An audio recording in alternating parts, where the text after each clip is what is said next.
They cried for help, then the Deathworlders arrived. 1. The cry. The Anuloch hive had never begged before.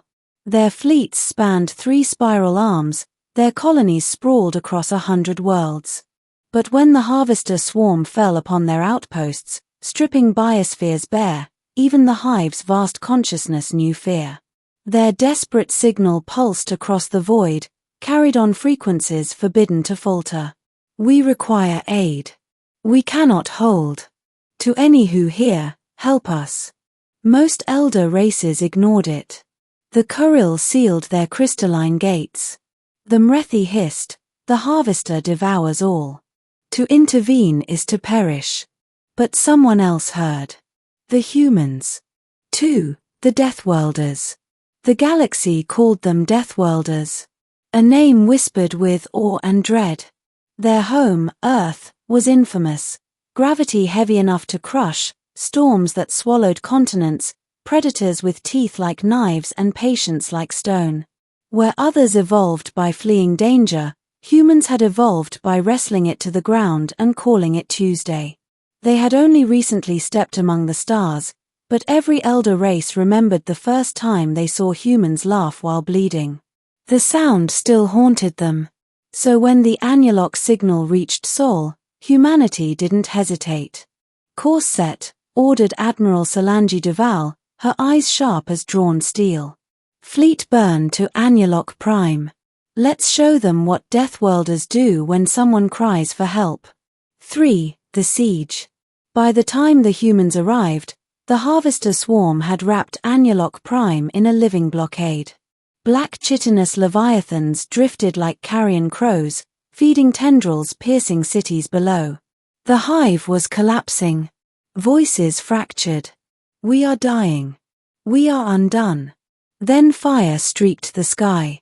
The human fleet emerged in a storm of railgun slugs and plasma torpedoes. Ships named Resolute, Iron Will, Dogged, and Stubborn Hope drove into the swarm with reckless velocity. Cut their tendrils, barked Admiral Duval. Make them bleed. And bleed they did. 4. The shock.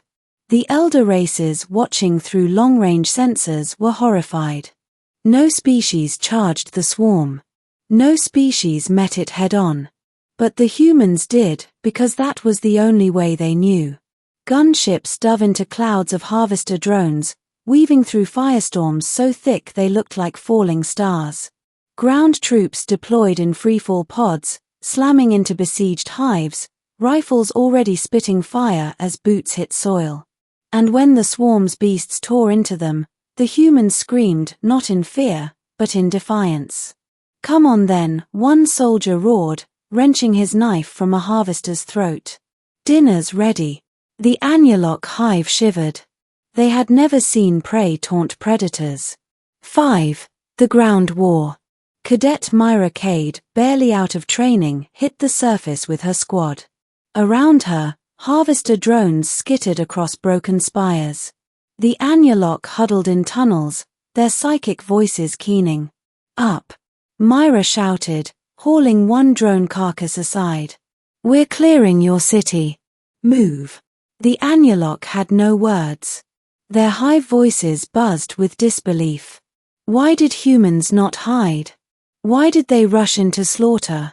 Because humans had always lived surrounded by death. Wolves at the door, storms overhead, sickness in the blood. Survival wasn't enough. They fought. They adapted.